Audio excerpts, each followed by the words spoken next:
ان اللہ وملائکتہ یصلون علی النبی یا ایھا الذین آمنوا صلوا علیہ وسلموا تسلیما اللہم صل علی سیدنا و مولانا محمد وبارک وسلم صلوا علیہ صلاۃ و سلام علیکہ سیدی یا رسول اللہ صلاۃ و سلام علیکہ سیدی یا حبیب اللہ۔ تمام تعریفیں اللہ جل مجدہ الکریم کی ذات بابرکات کے لیے جو خالق کائنات بھی ہے اور مالک شش جہات بھی۔ اللہ عز و جل کی تعریف و توصیف کے بعد درود رسول محتشم نبی مکرم اللہ کے پیارے امت کے سہارے رب کے محبوب دانائی غیوب مالک رکاب امم فخر عرب و عجم والی کون و مکان سیاح لا مکان سید انس و جان سرور لالا رخان نیر تاباں سرنشین محوشاں ماہ خوباں شہنشاہ حسینہ تتمہ دورہ سرخیل زہرہ جمالا جلوہ صبح ازل نور ذات لم یزل باعث تکوین عالم فخر آدم و بنی آدم نیر بطحا رازدار ما اوحا شاہد ماتغا صاحب علم نشرہ معصوم آمنہ حضرت احمد مجتبہ محمد مصطفیٰ صلی اللہ تعالیٰ علیہ وآلہ وسلم کی بارگاہ بے کس پناہ میں اپنی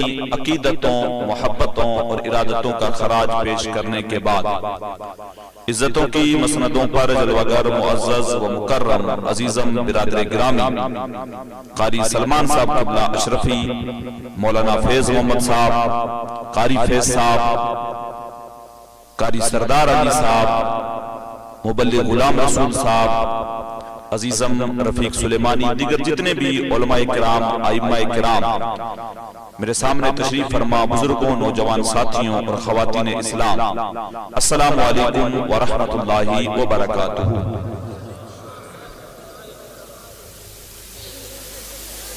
دلا غافل نہ ہو یکدم یہ دنیا چھوڑ جانا ہے، دلا غافل نہ ہو یکدم یہ دنیا چھوڑ جانا ہے، بغیچے چھوڑ کر خالی زمین اندر سمانا ہے، تیرا نازک بدن بھائی جو لیٹے سیج پھولوں پر ہوئے گا ایک دن مردہ اسے کیڑوں نے کھانا ہے، ہوئے گا ایک دن مردہ اسے کیڑوں نے کھانا ہے۔ حضرات محترم، آپ حضرات کافی دیر سے بیٹھے ہوئے ہیں، آپ نے کئی ایک بیانات سنے، منقبتیں بھی سنی، ایصال ثواب کی مجلس میں اور آپ بیٹھے ہیں۔ کچھ دیر کے لیے میں آپ حضرات کی خدمت میں حاضر آیا ہوں۔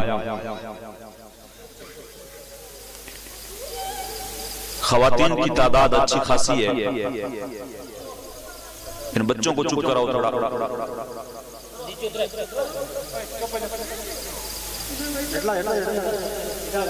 آپ توجہ میری طرف رکھیں، اور ہمیشہ جو لوگ مجھے جانتے ہیں آپ کو پتہ ہے میں جب بیان کرنے کے لیے بیٹھتا ہوں تو آپ کو بتا دیتا ہوں کہ چائے پانی کا سلسلہ بھی آپ لوگ موقوف کر دیں۔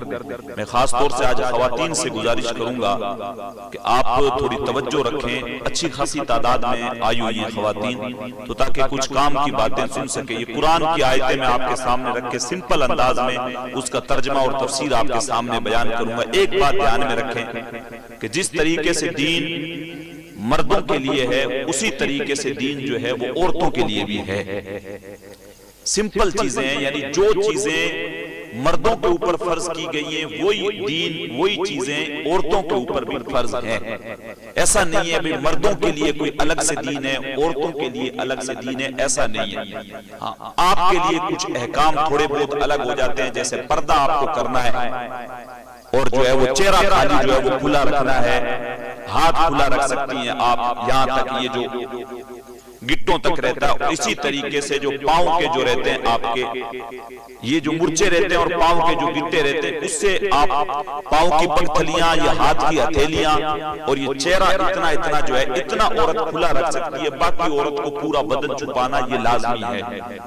اسی طریقے سے عورت کے لیے 5 وقتہ نماز ہے، روزے بھی ہیں، اس میں کچھ مسائل الگ ہو جاتے ہیں کہ عورت کے لیے کچھ ایام ایسے رہتے ہیں جن میں عورتیں پاک نہیں رہتی، تو ان دنوں کی نمازیں ان کے لیے معاف ہیں۔ روزوں کی حالت میں اگر وہ پاک نہیں رہتی تو جتنے روزے چھوٹ گئے وہ عید گزرنے کے بعد اتنے روزوں کی قضا آپ کو کرنی پڑے گی۔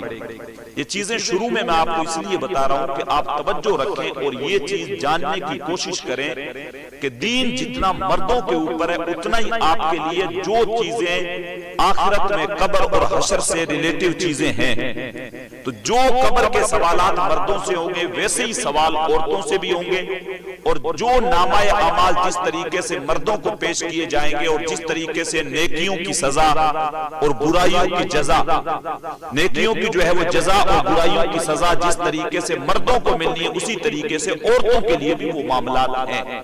یہ قرآن مجید کی ایک سورت ہے، سورہ انفطار 30ویں پارے کی۔ اس کی چند آیتیں میں نے آپ حضرات کے سامنے پڑھی۔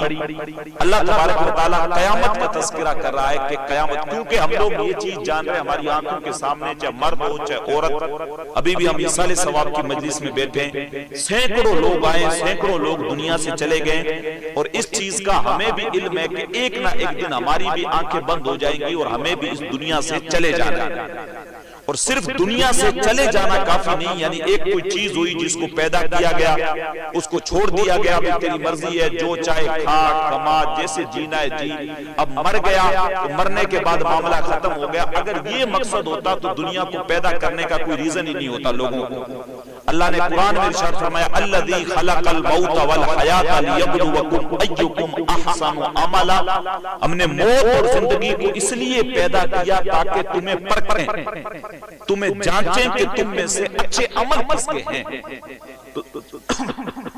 زندگی اور موت کو پیدا کرنے کا مقصد یہی ہے۔ تو میری چیزیں آپ توجہ کے ساتھ سنیں تو اب ظاہر سی بات ہے جتنے جتنے لوگ اب چلے جائیں گے دنیا سے، آخر میں یہ دنیا ہمیشہ تو نہیں رہنی، ایک وقت آئے گا جب یہ دنیا ساری کی ساری جو ہے وہ فنا ہو جائے گی، اس کو بولیں گے قیامت۔ اب وہ قیامت کا جو منظر ہوگا وہ کس طریقے سے ہوگا وہ آپ قرآن کی ان آیتوں میں سنیں اور غور و فکر کرنے کی کوشش کریں اور اس منظر کو یاد کریں کہ ہم لوگ اس آخرت کی کیا تیاری کر رہے ہیں اور ہمارے پاس کیا کچھ جو ہے وہ وقت بچا ہے تو اس کو ہم لوگ کن نیک کاموں میں لگائیں۔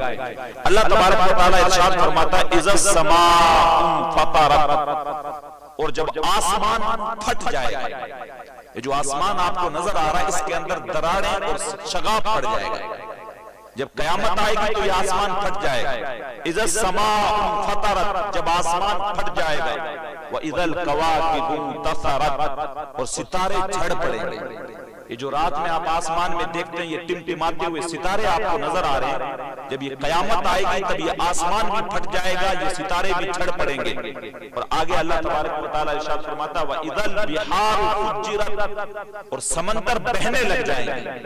آج جن لوگوں نے سمندر دیکھے ہیں، میں نے دیکھے بہت سارے لوگ جو گئے ہیں یا پھر ویڈیوز وغیرہ میں دیکھتے ہیں، تو سمندر کی ایک حد ہے، یعنی اس کی ایک کنارہ وہاں تک وہ ہے، اس میں چل رہا ہے۔ لیکن جب قیامت کا وقت آئے گا تو جس طریقے سے دریا بہتے ہیں اس طریقے سے سمندر بھی بہنے لگ جائیں گے، اپنی جگہ چھوڑ دیں گے اور ان کے جو ہے وہ الگ صورت ہو جائے گی۔ جس طریقے سے ابھی باڑھ آئی تھی، پانی بہتا ہوا پنجاب سے ہوتا ہوا ہمارے یہاں تک پہنچ آیا تھا، تو سمندر کی حالت اس سے بھی بدتر ہو جائے گی۔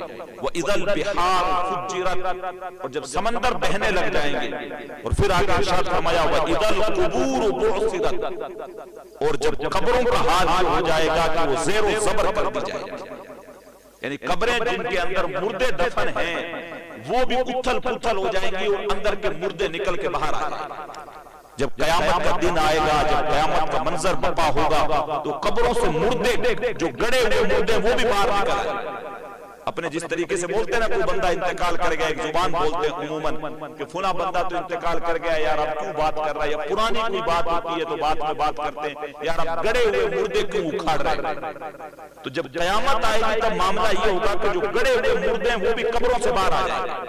اور کئی ایک قرآن کی دوسری صورتوں کے اندر بھی اس طریقے سے آیا کہ زمین کے اندر جتنا بھی خزانہ ہے زمین سارا اپنا خزانہ نکال کے باہر پھینک دے گی۔ زمین کے اندر اتنی قیمتی چیزیں آپ دیکھیں، سونا کدھر سے نکلتا ہے؟ زمین سے، چاندی بھی زمین سے، پیتل بھی زمین سے، لوہا بھی زمین سے، حتیٰ کہ پیٹرول، ڈیزل، گیس، اتنی قیمتی چیزیں زمین سے نکل رہی ہیں۔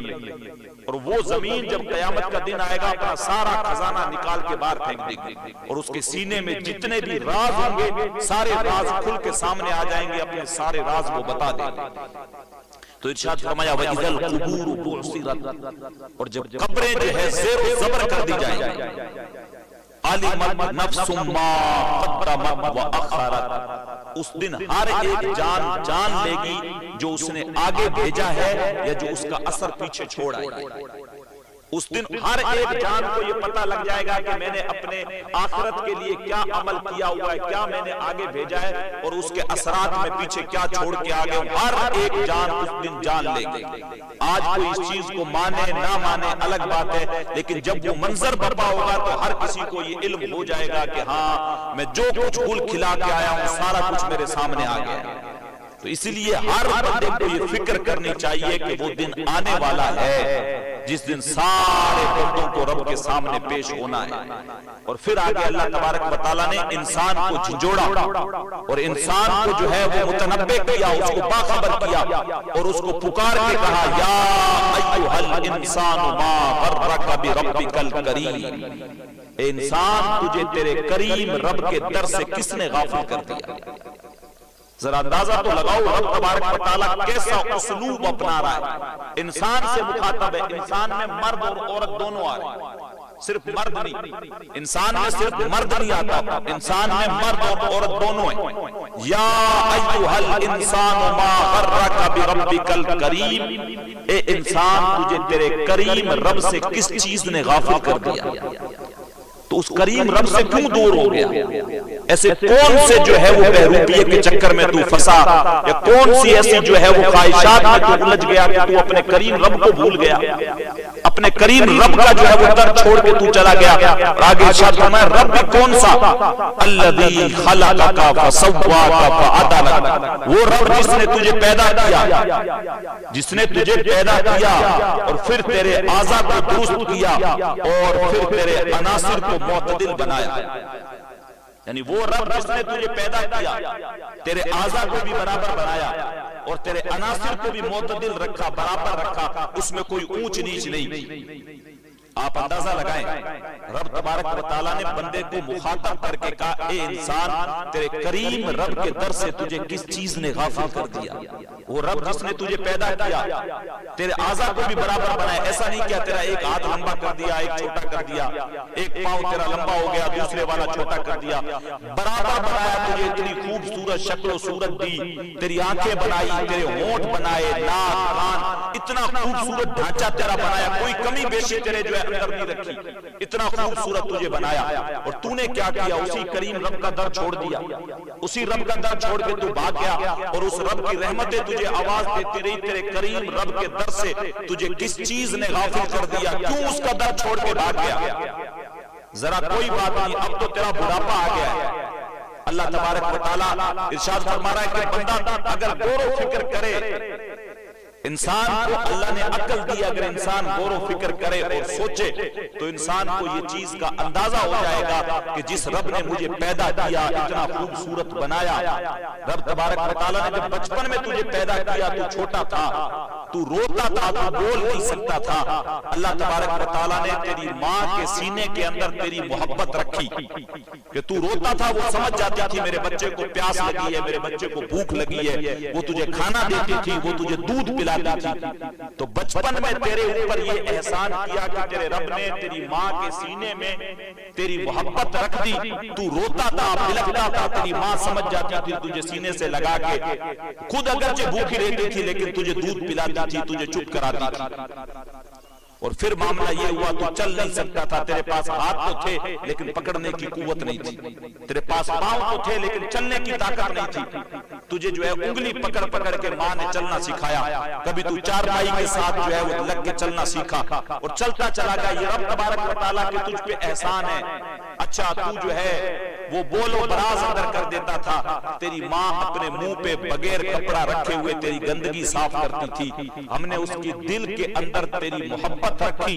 ماں کی ممتا ایسی ہے کہ اس نے کبھی بھی منہ پہ کپڑا نہیں رکھا اور بغیر منہ پہ کپڑا رکھے ہوئے تیری گندگی کو صاف کیا۔ اگر وہ محبت تیری ماں کے سینے میں ہم نے تیرے لیے نہ رکھی ہوتی اور وہ تجھے گندگی میں لتھڑا ہوا اگر پھینک دیتی، تجھے کیڑے پڑ جاتے، تو مر جاتا، لیکن ہم نے تجھ پہ بچپن میں یہ احسان احسان کیا کہ تیری ماں کے سینے میں تیری محبت رکھی، اس نے تجھے پالا پوسا، تیرے باپ کے دل میں تیرے لیے محبت رکھی، انہوں نے تیری پرورش کی، لیکن تو نے جیسے ہی ہوش سنبھالا تو نے سوچا میرے بازوؤں میں طاقت آ گئی، میرے پاس پیسہ ہے، میرے پاس قوت ہے، تو جس رب نے تیرے اوپر اتنے احسان کیے تو اس رب کو چھوڑ کے بھاگ گیا، اس رب کے در سے تو دور ہو گیا، اس رب کے جو ہے وہ چوکھٹ سے تو اپنے آپ کو دور کر لیا۔ کوئی بات نہیں، آج تیرے پاس جوانی ہے، تو تکبر کر رہا ہے، تیرے پاس گھمنڈ ہے، تو اس کے اندر ملوث ہے، کوئی بات نہیں، تیرے پہ واپس بچپن والا وقت دوبارہ آنے والا ہے، تیری عمر گزرتی چلی گئی، اب بڑھاپا آنے لگ گیا، اب تیری عقل بھی ڈھنگ سے کام نہیں کر رہی ہے، چلتے ہوئے تجھے ٹھنڈے لگنے لگ گئے، بیماریوں نے جو ہے وہ تیرے جسم کو گھیر لیا، کبھی کوئی سی بیماری، کبھی کوئی سی بیماری، اب کیا مسئلہ ہوا تو چارپائی کے ساتھ لگ گیا۔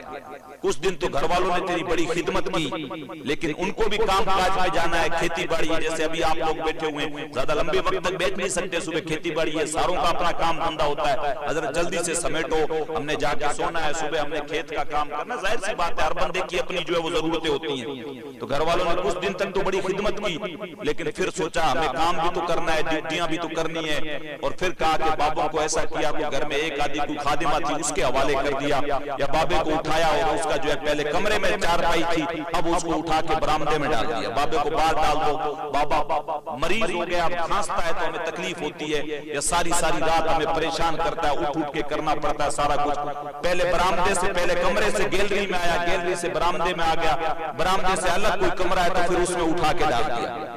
اب بیٹا آتا ہے بابے کے پاس، زیادہ دیر بیٹھتا نہیں ہے، تھوڑی دیر رکتا ہے، سیدھا چلا جاتا ہے، کھانا کوئی آ کے ایک بندہ پکڑا جاتا ہے، کھا لیا تو کھا لیا، نہیں تو کوئی مسئلہ نہیں۔ اب یہ بابا اپنے بچوں سے باتیں کرنے کے لیے ترستا ہے، لیکن بچوں کے پاس وقت نہیں ہے، بچے وقت کہاں سے دیں؟ اور یہ بابا جو پوری زندگی اپنی جوانی ایسی گال آیا، اس نے رب تبارک و تعالیٰ کے در کو چھوڑ دیا، اس رب نے اس پہ اتنے احسان کیے کہ سارے احسان بھول گیا، اس کی چوکھٹ سے دور رہا۔ کوئی بات نہیں، اللہ تبارک و تعالیٰ نے بھی جو اس پہ اتنے احسان کیے، اب یہ وقت آ گیا، اب بابے کی یہ حالت ہے، یہ دعائیں کر رہا ہے کاش مجھے موت آ جائے، دکھ بڑے بڑھ گئے ہیں، پریشانیاں بڑی بڑھ گئی ہیں، گھر کے اندر بھی کئی ہے، گھر والوں کو میں نے ایسے سنا ہے کہ بابا زیادہ مریض ہو گیا ہے، تو اب وہ اپنی زبان میں آہستہ حضرت کے ساتھ کہتے ہیں حضرت تساں دعا کرو اللہ بابے کو پردہ دے دے، بابے کے پردے کی دعائیں مانگی جا رہی ہیں اور بابے کے لیے دعائیں کی جا رہی ہیں۔ اب ذرا سوچو، اللہ تبارک و تعالیٰ زندگی کا بھی مالک ہے، موت کا بھی وہی مالک ہے، زندگی بھی اس نے دی ہے، موت بھی اس نے ہی دینی ہے۔ اب بابے کی تمنا یہ ہے کہ یار تکلیف بڑی بڑھ گئی ہے، ڈاکٹر کو بلاؤ، وہ کوئی زہر کا ٹیکہ لگائے، اور زہر کا ٹیکہ لگنے کے بعد مجھے موت آ جائے تو ان غموں سے تو مجھے چھٹکارا ملے۔ اور اگر ڈاکٹر کو بلایا جائے، وہ زہر کا ٹیکہ لگائے، پھر بھی رب اگر موت نہ دے تو بندہ کیا کر سکتا؟ کچھ نہیں کر سکتا۔ تو کہا تجھے پیدا کیا وہ بھی احسان، اب تجھے رب تبارک و تعالیٰ موت دے رہا ہے، یہ بھی اس کا احسان۔ تو اس کا در چھوڑ کے بھاگ گیا، اتنا کچھ اس نے تجھے دیا، لیکن تیرے مرنے کے بعد بھی اس نے تجھے رسوا نہیں ہونے دیا، تیری تکریم کی، تیری عزت کا خیال رکھا۔ تو اس لائق نہیں تھا کہ تیرے کو جو ہے وہ عزت اور تکریم دی جائے، تو نے تو رب تبارک و تعالیٰ کا در ہی چھوڑ دیا، لیکن اس نے لوگوں کو حکم دیا ایسا کرو، یہ میرا شاہکار ہے، اس کو غسل دو، پانی گرم کرو تو اس میں بیری کے پتے بھی ڈال دو، کفن کے اندر تھوڑی خوشبو بھی لگا لو، اس کی پیشانی پہ کافور بھی مل دو، خوشبو لگائی گئی، غسل دیا گیا، اب کفن پہنا کے رکھا گیا، اب سارا محلہ اس کا چہرہ دیکھنے کے لیے آ رہا ہے۔ تو اس لائق تو نہیں تھا کہ تیرا چہرہ دکھایا جائے، تو نے تو اس رب کے ساتھ بے وفائی کی جس رب نے تجھ پہ احسان کیے، جس نے تجھے رزق دیا، جس نے تجھے سانسیں دی، جس نے تجھے اتنی قیمتی زندگی دی، تو اسی کا در پوری عمر چھوڑ کے رہا، اس کی نافرمانیاں کرتا رہا، گناہوں پہ گناہ کرتا رہا، لیکن اس نے تو تجھے ذلیل نہیں کیا، تجھے دولہا بنا کے کفن پہنا کے آج چارپائی پہ تو لیٹا ہوا ہے، اور پھر معاملہ یہ رکھا پورا محلہ تیرے چہرے کو دیکھ رہا ہے، لوگ رو رہے ہیں، اب تیرا جنازہ اٹھا، تو جنازہ اٹھنے کے بعد بھی لوگوں کو حکم دیا گیا کہ اس نے تو جو کیا سو کیا، لیکن اگر امام کعبہ بھی ہو تو اس کو بھی حکم دیا گیا وہ بھی پیچھے رہے گا، تیرے جنازے کو آگے رکھا گیا، تیرے جنازے کو لوگوں سے آگے رکھا گیا، خبردار کو اس کے جنازے سے آگے نہ چلے، اور پھر لوگوں سے کہا گیا کہ دوڑ کے جنازہ لے کے نہ جائے، آہستہ آہستہ قدم رکھے جائیں، میرے شاہکار کو تکلیف نہ ہو۔ پھر وہاں پہ تیرا جنازہ پڑا گیا، آہستہ سے تجھے قبر میں اتارا گیا، اوپر پھٹے دے دیے گئے، مٹی ڈال دی گئی، اندر عہد نامے بھی رکھے گئے، قرآن کی آیتیں بھی پڑھی گئی، اب حکم دیا گیا اس کی قبر پہ جو ہے دعائیں اسٹارٹ ہو گئی، قرآن کی آیتیں پڑھی گئی کہ اتنی دیر تک قبر پہ بیٹھے رہو جتنی دیر تک ایک اونٹ کو ذبح کر کے اس کی جو ہے وہ گوشت کو چھوٹا چھوٹا کر کے اس کو تقسیم نہ کیا جائے، تب تک اس کے لیے جو ہے وہ قرآن کی آیتیں پڑھتے رہو۔ بلکہ حضور نے خود ارشاد فرمایا جب کسی مردے کو دفن کیا جاتا کہ اب اپنے اس بھائی کے لیے دعا کرو، اب اس سے جو ہے سوال و جواب ہو رہے ہیں، سوال پوچھے جا رہے ہیں، اللہ اس کی بخشش کر۔ یہ معاملات اللہ نے بندے کے ساتھ کیے، اور بندہ رب کے ساتھ کیا کر رہا ہے؟ قدم قدم پہ بے وفائی کر رہا ہے، قدم قدم پہ نافرمانی کر رہا ہے۔ تو وہی چیز اللہ تبارک و تعالیٰ نے ارشاد فرمائی کہ یا ایھا الانسان ما غرک بربک الکریم الذی خلقک فسواک فعدلک فی ای صورت ما شاء رکبک، کہ انسان تجھے تیرے کریم رب کے در سے کس چیز نے غافل کر دیا؟ تو اگر اسی چیز پہ غور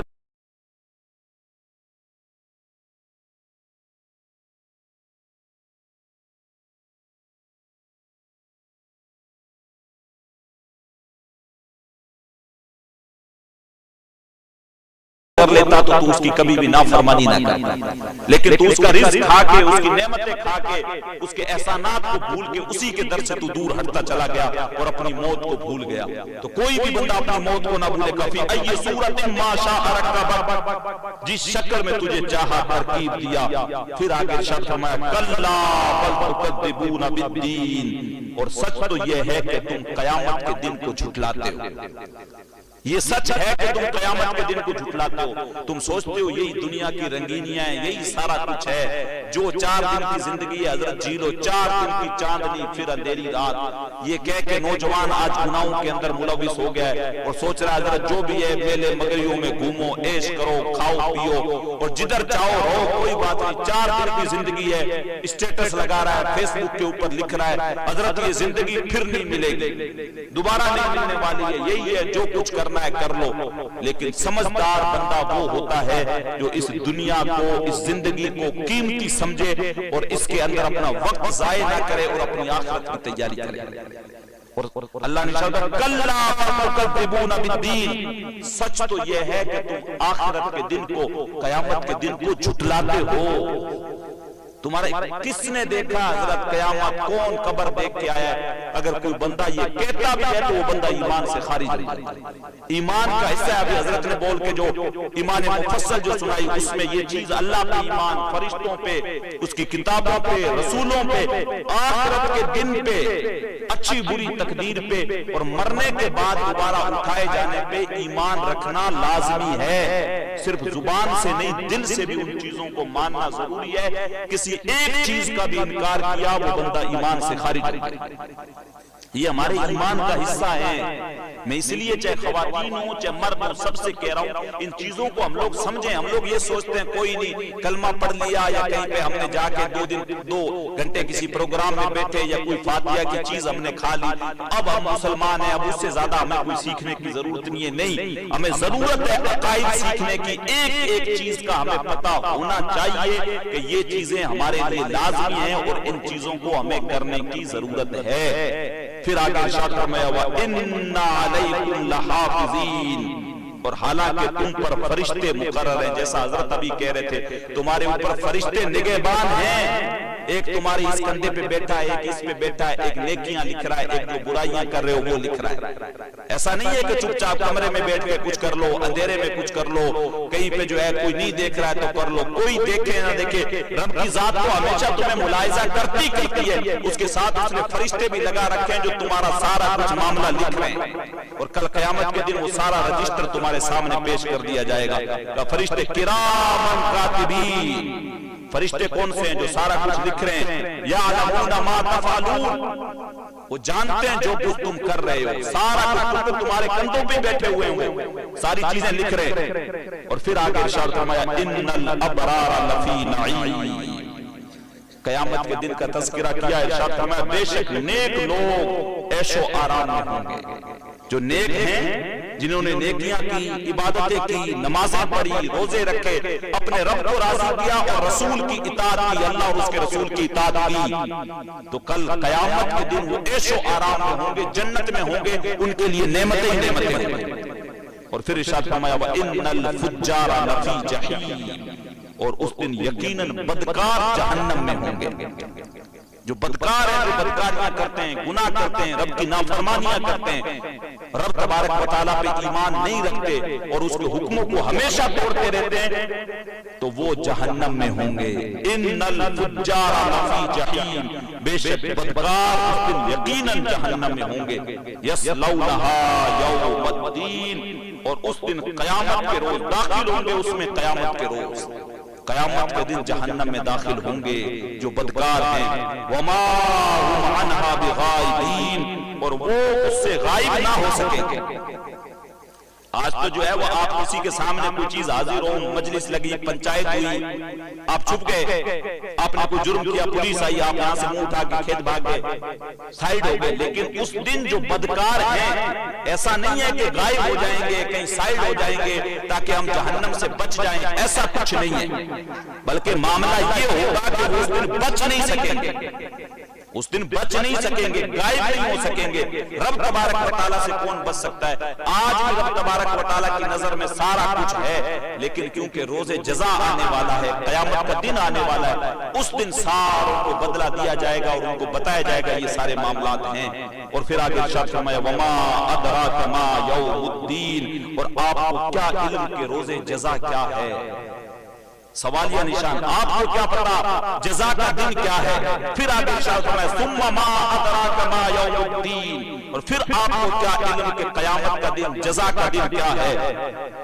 خود آگے اللہ تبارک و تعالیٰ نے اس چیز کے بارے میں بتایا یوم لا تملک نفس لنفس شیئا والامر یومئذ للہ۔ ارشاد فرمایا یہ وہ دن ہوگا جس روز کسی کے لیے کچھ کرنا کسی کے بس میں نہ ہوگا، کوئی کچھ نہیں کر سکے گا۔ یہ وہ دن ہوگا یوم لا تملک نفس لنفس شیئا، یہ وہ دن ہوگا جس روز کسی کے لیے کچھ کرنا کسی کے بس میں نہ ہوگا۔ والامر یومئذ للہ، اور سارا حکم اس روز اللہ ہی کا ہوگا، سارا حکم اس دن اللہ ہی کا ہوگا۔ یقیناً اللہ جسے حکم دے گا، جسے اجازت دے گا، وہ اس دن سفارش کرے گا، اور سب سے پہلے جن کو سفارش کی، شفاعت کی اجازت ملے گی وہ امام الانبیاء، میرے اور آپ کے نبی، ہم سب کے دلوں کی دھڑکن، اور نبی آخر الزمان حضور علیہ السلام کی ذات ہوگی جن کو سب سے پہلے جو ہے شفاعت کی اجازت ملے گی، ورنہ اس کے علاوہ کسی کو رب کے سامنے بات کرنے کی جرت نہیں ہوگی۔ کوئی جان اس دن کسی اور جان کے معاملے میں کوئی مالک نہیں ہوگا کہ کوئی کہہ سکے نہیں یہ میں کر سکوں نہ۔ سب سے پہلے سجدے میں سر حضور رکھیں گے اور رب کی طرف سے حکم ہوگا حضور آپ سر اٹھائیے، جو بات کہیں گے سنی جائے گی، جو مانگیں گے اس کو دیا جائے گا اور آپ کی جو ہے شفاعت کو قبول کیا جائے گا۔ لیکن اس سے پہلے ہم لوگ کوئی ایسا ایک فیس تو بنائیں، ایک ایسا چہرہ تو بنائیں کہ ہم حضور کے سامنے وہ چہرہ لے کے حاضر ہو سکیں، ہم حضور کی خدمت میں عرض کر سکیں حضور ہم نے آپ کے لیے یہ کیا ہے، ہم دنیا میں آپ کی محبت میں جیے ہیں، آپ کی سنتوں پہ عمل کیا ہے، آپ کے دین کو زندہ رکھا ہے، ہم نے آپ کے دین کے لیے کام کیا ہے، ہم نے جو آپ نے حکم دیا تھا من بنا للہ مسجدن بنا اللہ لہو بیتن فی الجنہ، جس نے اللہ کے لیے مسجد بنائی اللہ اس کے لیے جنت میں محل تیار کرے گا۔ ہم نے مالک تیری مسجدیں بن رہی تھی ان میں ہم نے حصہ لیا، حضور آپ کا حکم تھا مسجدوں کے لیے، ہم نے مسجدوں میں حصہ بھی لیا، ہم نے ان مسجدوں کو سجدوں سے آباد بھی کیا۔ ابھی پچھلے دنوں میں راجیہ سر میں گیا تھا، وہاں پہ بھی بہت اچھی مسجد بنی ہوئی ہے، قاری سردار علی صاحب اچھی محنت کر رہے ہیں ماشاءاللہ، اور آپ کے یہاں پہ بھی قاری سلمان صاحب کافی ٹائم سے عزیزم، اور آپ کے یہاں پہ بھی مسجد بن رہی ہے۔ ہم لوگ اپنا ایک ایک بندہ گھر بناتا ہے، اس کے اندر 25-25 30-30 لاکھ بندہ 40-40 لاکھ جو ہے وہ موچ کی بڑائی کے لیے بندہ خرچ کر دیتا ہے، لیکن لیکن ایک مسجد پورا گاؤں مل کے بنانے میں ہم لوگوں کو پریشانی ہو جاتی ہے. حضرت یار اس کا بجٹ پورا نہیں ہو رہا, آس پاس کے سارے گاؤں کو ہم لوگ انکلوڈ کر لیتے ہیں, ان کو شامل کر لیتے ہیں, اور اس کے بعد بھی وہ بیچ میں کام رکتا رہتا ہے, پھر چلتا ہے, پھر رک جاتا ہے, پھر چلتا ہے. اور ہم تو ایک بار میں گھر اسٹارٹ کرتے ہیں, 20 لاکھ کا گھر بنا لیتے ہیں. یعنی اللہ کا گھر بنانے میں پھر ہم لوگ یہ جو ہے پھر کنجوسی کیوں کرتے ہیں, اور ہمارا گھر بنا رہے ہیں اس کے بدلے تو ہمیں کہا ہی نہیں گیا کہ تم یہ جو گھر بنا رہے ہو اس کے بدلے میں تمہیں جنت میں گھر ملے گا. نا, یہ تو تمہارا ہے, بناؤ رہو, یہ تو تم تو بڑھ جاؤ گے, تمہارے پیچھے رہیں گے اور جا کے تمہیں حساب دینا ہوگا. ایک ایک چیز کا حساب ہمیں دینا پڑے گا, حتیٰ کہ جو کھانا کھاتے ہیں اس کا بھی حساب دینا پڑے گا کہ یہ جو کھایا تھا کہاں سے کمایا اور کہاں سے لے کے آیا تھا. تو اگر 20-30 لاکھ کا گھر بنایا, حرام کی کمائی بنا کے جو ہے وہ لا کے گھر بنایا اور پھر انتقال کر گیا, اب ریت پیچھے اور لوگ رہے, قبر میں حساب اس سے ہوگا کہ اس کا حساب دے, یہ کہاں سے بنایا تھا گھر. لوگ تیری تعریف کریں, فلاں بندے نے کیا گھر بنایا, حضرت 40 لاکھ روپیہ خرچ کیا ہے, دیکھے تو بندے کی آنکھ پھٹی کی پھٹی رہ جائے. لیکن یہ پتہ نہیں ہے کہ یہ بندہ کہاں سے کس کا گلا دبا کے اور کون سا 2 نمبری کا کام کر کے لے کے آیا, یہ نہیں پتا کسی کو. اور یہ بندہ پھر جو ہے وہ لوگوں میں جو ہے وہ بالکل جو ہے وہ ڈھینگے مارتا پھرتا ہے, او ہو میری تو کوئی بات ہی الگ ہے, دیکھو میں نے 40 لاکھ کا گھر ہے, 20 لاکھ کی گاڑی ہے, یہ الگ الگ طریقے کی سیٹ اپ ہے. اور اسی بندے سے مسجد کے لیے آپ کہہ دیں جناب آپ 51 جو ہے وہ اپنے 5 لاکھ روپے آپ مسجد کے لیے دے دیں, آپ نے 50 لاکھ کا گھر بنایا, 5 لاکھ اللہ کے گھر کے لیے بھی دے دیں. نا حضرت کیا بات کر رہے ہو, ابھی تو بڑی تنگی چل رہی ہے, ابھی کہاں سے پیسے لے کے آؤں گا. تو بھائی وہ 50 لاکھ والے ٹائم تنگی نہیں آئی تیری, وہ تو تیرے پھٹ سے آگے لگتے گئے. حتیٰ کہ ٹوائلٹ تک میں اس نے جو ہے وہ ایک جو فٹ جو ٹائل ہوتی ہے 350 300 400 روپے فٹ والی ٹائل لگائی ہے, جس میں اس نے 5-10 منٹ کے لیے جانا ہوتا ہے. ٹونٹیاں لے کے اس نے 2.5 4 5 ہزار والی لگا رکھی ہیں لوگوں کی شو بازی کے لیے. ایک ایک چیز پہ اس نے ہزاروں ہزار روپے خرچ کیے ہیں, اور جب اللہ کے نام پہ دینے کی باری آئی ہے تو یہ کہہ رہا حضرت اتنے روپے میرے پاس کہاں ہیں, تو وہ کہاں سے آ گئے تھے. اس کا مطلب یہ ہے کہ نیت پھر ہم لوگوں کی ٹھیک نہیں ہے. اپنا گھر تو بنا رہے ہیں, اس کے بدلے میں تو کوئی گارنٹی بھی نہیں ہے کہ جنت میں گھر ملے گا. لیکن اگر اللہ کے گھر بنانے میں مدد کر رہے ہیں تو اس چیز کی ضمانت ہے, اللہ کا جس نے گھر بنایا اللہ اس کے لیے جنت میں گھر بنائے گا. کتنا اچھا سودا ہے یہ, تو بڑا بہترین سودا ہے یہ تو, کہ یہاں پہ اللہ کا گھر مسجد بناؤ اور جنت میں اپنے لیے گھر تیار کرواؤ. تو اللہ کے لیے اس طریقے کے جو بھی معاملات ہیں, مسجدیں, مدارس ہیں, ان معاملات کے اندر جو ہے وہ کھل کے سپورٹ کریں اور دل کھول کے پیسہ بڑھائیں. یہ وہ پیسہ ہے جو آپ کا جمع ہو رہا ہے, سیونگ ہے, یہ نیکیاں ہیں آپ کی جو آخرت میں آپ کو جنت کی شکل و صورت میں ملیں گی. یہ دنیا بھی باقی جو بھی آپ نے کمایا, جو بھی کھایا, سارا کچھ یہی رہ جائے گا. اور ہمارا پیٹ تو اتنا لالچی ہے, میں نے کئی مرتبہ وہ حدیث سنائی, حضور نے ارشاد فرمایا کہ انسان کو اگر ایک وادی سونے کی مل جائے, وادی ایک پہاڑ اور 2 پہاڑوں کے بیچ کی جو جگہ ہوتی ہے اس کو وادی کا سونے سے بھری ہوئی مل جائے, تب بھی یہ دوسری کی خواہش کرے گا کہ کاش میرے پاس ایک اور ہو جائے.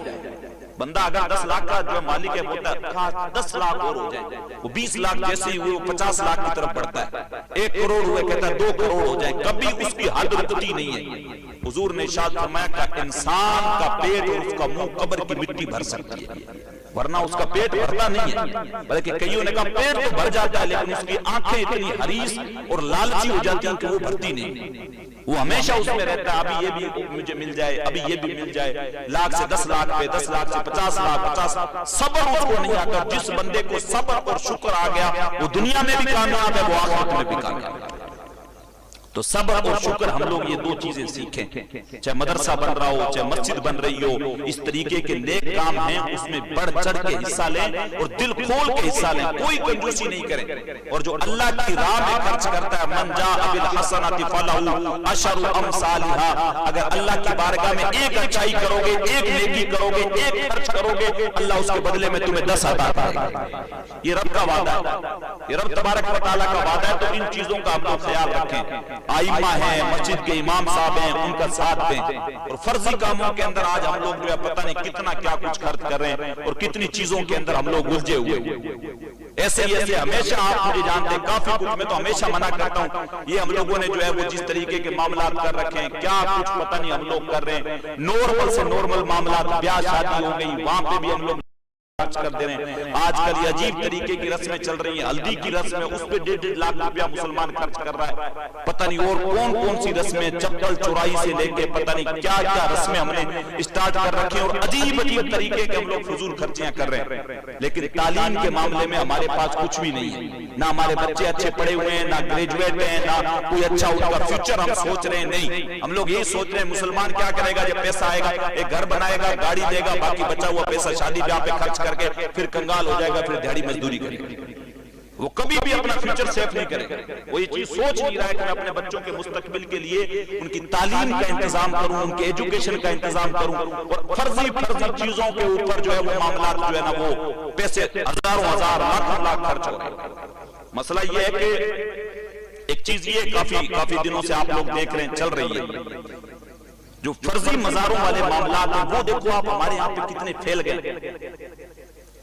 ہر گاؤں میں جاؤ، ہر مکڑ پہ جاؤ، لوگوں نے کوئی نہ کوئی فرضی قبر بنا رکھی، کوئی دفن نہیں ہے، فرضی قبر بنا رکھی، اور وہاں پہ پھر لوگ عرس کر رہے ہیں۔ آپ سوچو، یعنی جس کے اوپر جانا ہی جائز نہیں ہے۔ اور پھر آپ دیکھیں گے، پھر سوشل میڈیا پہ دیکھیں، ادھر ادھر دیکھیں، اور ایک چیز اور ہے، جب سے میں تو ازہر جا کے آیا ہوں لوگوں کو الگ سی تکلیف ہو رکھی ہے۔ عجیب سے لوگ ہوتے ہیں، کوئی کہتا ہے یہ تو ازہر جا کے آیا ہے، ایک وہ عجیب سے پیٹ کے اندر مروڑ پڑ رہے ہیں۔ تو بھائی تمہیں کیوں دقت ہو رہی ہے؟ اگر میں جا کے آ گیا ہوں تو مسئلہ کیا؟ تم سے پیسے لے کے تو نہیں گیا؟ کوئی کہہ رہا ہے کہ لائٹ میں جائے، کوئی کہہ رہا ہے 4 رکعتیں پڑھا ہے، کوئی کہہ رہا ہے کیا کر رہا ہے۔ تو بھائی میں جا کے آؤں تو تمہارے ابا سے تو پیسے لیے نہیں، میں تو اپنے ابا سے پیسے لے کے گیا ہوں، نہ میں نے کسی سے کوئی پیسے لیے، میں تو اپنے ابا کے پیسوں پہ گیا ہوں، اور انہوں نے میرا جو ہے خرچہ اٹھایا ہے۔ 5 سال 6 سال میں وہاں پہ رہا ہوں، اور مجھے اس چیز کے اوپر فخر ہے، مجھے کوئی شرمندگی نہیں ہے۔ میں اس ادارے میں پڑھ کے آیا ہوں جہاں سے امام غزالی پڑھے، جہاں امام ابن حجر اسقلانی پڑھے، جہاں امام جلال الدین سیوطی کا تعلق ہے، جہاں پہ احمد طنطاوی کا تعلق ہے، جہاں پہ کتنے بڑے بڑے شیوخ، اور سیدہ فاطمہ کے نام سے اسٹارٹ ہوا یہ ادارہ، آج 1100 سال ہو گئے، اور پوری دنیا کے اندر لوگوں کو لفظ پتہ نہیں ہوگا استشراق اور تبشیر کا، جو عیسائی مذہب اسلام کے اوپر جو ہے بڑے طریقے کے جو ہے وہ جس طریقے کے جو ہے وہ الزامات لگانے کی کوشش کرتے ہیں، پوری دنیا کے اندر ازہر ایک ایسا واحد ادارہ ہے جو ہر لینگویج کے اندر ان یہودیوں اور عیسائیوں کا منہ توڑ کے جواب دے رہا ہے۔ تو مجھے اس چیز کے اوپر فخر ہے، مجھے کوئی شرمندگی نہیں ہے۔ کوئی کچھ بھی کہے ازہر سے پڑھ کے آ گیا، یہ کر کے آ گیا، تو بھائی تمہارے ابا کا تو کچھ لے کے نہیں گیا ہوں، اور تو میں پڑھ کے آیا ہوں، جو چیز پڑھ کے آیا ہوں، تو جو چیز بیان کر رہا ہوں، اور مجھے اس چیز کے اوپر الحمدللہ فخر ہے کہ میں ازہری ہوں، اور مجھے اس کے اوپر کوئی شرمندگی نہیں ہے۔ اور میں تو اللہ کا شکر ادا کرتا ہوں کہ اتنے بڑے بڑے ہمارے اسلاف جس ادارے کے ساتھ جڑے ہیں، وہاں پہ مجھے ان کے قدموں کی جگہ پہ مجھے حاضر ہونے کا موقع ملا۔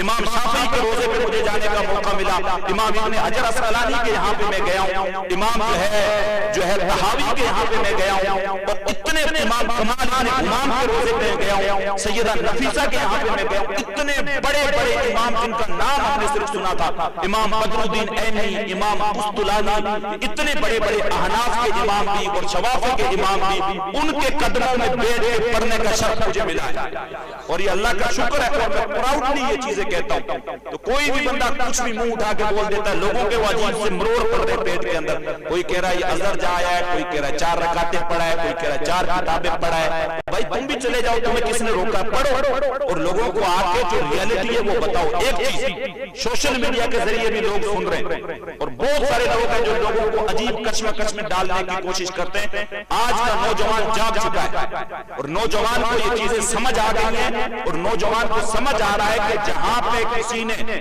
کوئی قبر بنا رکھی ہے جس کے اندر کوئی مومن دفن نہیں ہے، وہ کسی بھی صورت میں قبر نہیں ہے، وہاں پہ جانا حرام ہے۔ حرام ہے اگر کوئی وہاں پہ جاتا ہے، چندہ دیتا ہے یا کچھ بھی ایسی ایکٹیویٹی کرتا ہے، تو وہ اپنے لیے جہنم کا سامان تیار کر رہا ہے۔ آپ صرف وہاں پہ جا سکتے ہیں جہاں پہ کوئی بندہ مومن دفن ہو۔ اور یہ یقین ہو کہ یہاں پہ کوئی ایمان والا دفن ہے، وہاں پہ آپ اس قبر پہ جا کے فاتحہ پڑھ سکتے ہیں۔ اس لیے سوشل میڈیا کے ذریعے بھی جو نوجوان سن رہے ہیں، کان کھول کے سنیں، کسی بھی ایرے ٹیرے لڈو کھیرے کے بہکاوے میں آ کے اپنے ایمان کو خراب نہ کریں۔ یہ چیز آج کے پہلے دن سے میں کہہ رہا ہوں، میں نے ہمیشہ کہی ہے کہ جو یہ راستہ میں لے کے چلا ہوں، ایک وقت ایسا بھی ہو سکتا ہے کہ میں اکیلا کھڑا رہوں، لیکن مجھے اس چیز کا کوئی ڈر نہیں ہے۔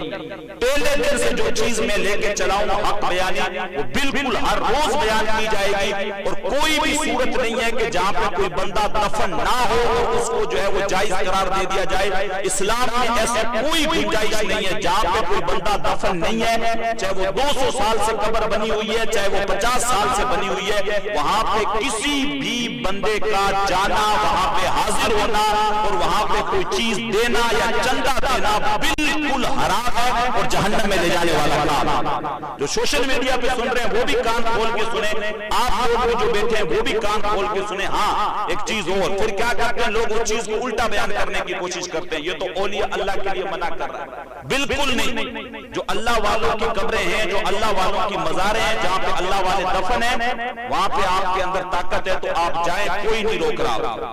آپ جائیں خواجہ غریب نواز کے، صوفی حمید الدین ناگوری کے، اور پھر آپ پنجاب چلے جائیں جو مجدد الفسانی کے، جو بھی مزار ہے جہاں پہ لوگ اس چیز کی گواہی دیں کہ یہاں پہ کوئی اللہ کا بندہ دفن ہے، وہاں پہ آپ جا کے فاتحہ پڑھ سکتے ہیں، آپ کے لیے کوئی حرج نہیں ہے۔ لیکن جہاں پہ کوئی بندہ دفن نہیں ہے اور ایسے ہی کسی نے اپنا دھندا چلانے کے لیے، اپنا کاروبار چلانے کے لیے کوئی قبر نما چیز بنا دی، لوگوں سے پیسے اکٹھا کر رہا ہے، چندہ کر رہا ہے اور عرس کے نام پہ فروڈ بازیاں کر رہا ہے، تو کسی بھی بندہ مومن کے لیے اس میں کسی بھی طریقے سے شریک ہونا، پیسے کے اعتبار سے یا اپنے اعتبار سے کسی بھی صورت میں جائز نہیں ہے، سخت حرام ہے اور جہنم میں لے جانے والا کام ہے۔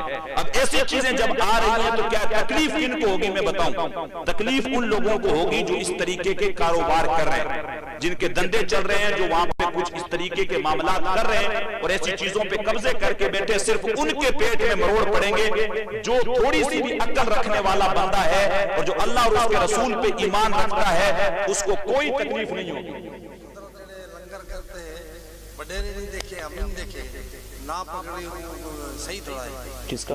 رنگیلے بابے کا۔ میں جواب دیتا ہوں اس چیز کا۔ تو جہاں پہ کوئی بندہ دفن نہیں ہے تو وہاں پہ آپ نہیں جا سکتے۔ دوسری چیز، بابا ایک منٹ آپ چپ رہے، میں بتا دیتا ہوں۔ بابا یہ سوال پوچھ رہے ہیں، بابا یہ کہہ رہے ہیں کہ جیسے کوئی پیر صاحب ہے، ان کا مزار بابا اگر مان لو پاکستان میں، جیسے رنگیلے شاہ کا سننے میں مزار ان کا پاکستان میں، اور کوئی دوسرا پیر ہے، جیسے مان لو کوئی بھی پیر ہے، داتا علی حجویری صاحب ہے، اللہ کے ولی ہے، ان کا مزار وہاں پہ ہے۔ اب ان کے نام کا آپ یہاں پہ گاؤں کے اندر اکٹھے ہو کے کوئی بھی لنگر پکا رہے ہیں، ان کے نام کا فاتحہ لگا رہے ہیں، تو اس میں کوئی مسئلہ نہیں ہے، آپ آرام سے لنگر پکا کے ان کے نام کا کھلا سکتے ہیں۔ بس یہ چیزیں، ان کے نام کا کوئی بھی فرضی یہاں پہ آپ قبر ان کے نام کی نہیں بنا سکتے، ان کی قبر وہاں پہ ہے تو وہیں پہ رہے گی، یہاں پہ آپ دوسری قبر نہیں بنا سکتے۔ لنگر غوث اعظم کا ہے بغداد میں، ان کے نام کے لنگر ہم یہاں پہ بناتے ہیں، ہر دن 11 شریف ہم پکا رہے ہیں، تو ان کے نام کا آپ لنگر پکائیں۔ اصل میں لنگر ہم اللہ کے نام کا پکاتے ہیں، ان کو ایصال ثواب کرتے ہیں، تو اس میں کوئی حرج والی بات نہیں ہے۔ آپ کو اللہ نے استطاعت دی ہے، آپ کڑا بنائیں اور اس بزرگ کے نام کی فاتحہ لگائیں اور فاتحہ لگا کے لوگوں کو کھلائیں، لیکن ان کے نام کی کوئی بھی کسی جال کے نیچے ایسے کوئی فرضی قبر نہیں بنا سکتے اور اس کے اوپر جا کے کوئی بھی آپ لنگر نہیں پکا سکتے۔ وہ پھر کام ہو جائے گا آپ کو جہنم میں لے جانے والا کام ہو جائے گا۔ قبر ان کی نہیں بنا سکتے، قبر جس کی جہاں ہے وہی رہے گی۔ قبر ایک ہی ہوگی، دو قبریں کسی کی نہیں ہو سکتی ہیں، ایک ہی قبر ہوگی۔ یہ چیز ہمیں سمپل اور آسان لفظوں میں سمجھنے کی ضرورت ہے۔ آج کا نوجوان جاگ رہا ہے، بس انہی لوگوں کو دقت ہو رہی ہے جن کو یہ چیزیں، کیونکہ ان کا مسئلہ یہ کہ وہ سالوں سے لوگوں کو وہ کیا ہے کہ ایسے فرضی درگاہوں پہ جا کے وہ لوگ جو ہے نا وہ جو وہاں پہ جا کے بکرے کھا چکے ہوتے ہیں، یا وہاں جا کے جہاں پہ قبر نہیں ہے وہاں پہ جا کے لوگوں کو سالوں سے جو ہے وہ اس کا مرتبہ بتا چکے ہوتے ہیں کہ یہ تو غوث اعظم اس کو بنا رہے ہوتے ہیں۔ اب ان کے سامنے یہ چیز آتی ہے جب اور لوگ ان سے پوچھتے ہیں تو یہ کہ بھئی ہم تو سالوں سے یہ چیز لوگوں کو بتاتے آ رہے تھے، اب لوگوں کو حقیقت پتہ لگ رہی ہے تو ہمارا معاملہ تو گڑبڑ ہوگا. اب ان کے درد اسٹارٹ ہونا شروع ہوتا ہے کہ اوہ یہ سید صاحب یہ کیا چیز بول رہے ہیں، تو وہ لوگوں کو ڈائیورٹ کرنے کی یا ان کا ذہن خراب کرنے کی کوشش کرتے ہیں. تو بس سمپل چیز ہے، دو لفظوں میں آپ چیز کو سمجھیں. جہاں پہ کوئی بندہ مومن دفن نہیں ہے، کیسی بھی گنبد بنا رکھا ہے، قبر بنا رکھی ہے، کوئی شکل دے رکھی اور کہہ رہے ہیں کہ یہاں پہ قبر ہے کوئی دفن نہیں ہے، تو وہ کوئی قبر نہیں ہے، وہاں پہ جانا بالکل حرام ہے اور جہنم میں لے جانے والا کام ہے. نہ وہاں پہ چندہ دیں، نہ کوئی پیسہ دیں، نہ وہاں پہ کوئی بکرا دیں، اور نہ وہاں پہ جائیں، اور نہ کسی کو اگر بس پڑے تو جانے دیں. یہ بالکل گناہ کا اور حرام کا. اور جہاں پہ کوئی بندہ مومن دفن ہے وہاں پہ آپ کی استطاعت ہو آپ جائیں، اور اگر آپ کو کوئی جلسہ ہو رہا ہے، وہاں پہ کوئی لنگر ہو رہا ہے، تو اس میں آپ اپنی حسب استطاعت اس میں آپ چندہ بھی دے سکتے ہیں، وہ آپ کے لیے مسئلہ نہیں. دو سیدھی سمپل سی باتیں، یہ چیز ہمیں سمجھنے کی ضرورت ہے. باقی کسی کی بھی ادھر ادھر کی باتوں میں آنے کی یا الجھنے کی ضرورت نہیں ہے. لوگ بہت ساری چیزیں ادھر ادھر کی چیزیں بیان کر کے چھوڑ دیتے. اب جیسے یہاں پہ کوئی بھی چیز ہوئی نارمل، کوئی بھی بندہ اٹھا، کسی کے ذہن میں آ گیا کہ حضرت یہاں پہ کہیں سے غلاف اڑ کے آ گئی تھی، اس لیے ہم نے یہاں پہ کوئی جو ہے وہ فلاں بزرگ کا جو ہے وہ کچھ بنا کے چھوڑ دیا چلا. اگر کوئی بزرگ سالوں سال وہاں پہ یا 40 دن بھی 20 دن بھی بیٹھ کے عبادت کی ہے، اس کو آپ چلا کہہ سکتے ہیں کہ فلاں اللہ کا، اور واقعی اللہ کا کوئی ولی ہو.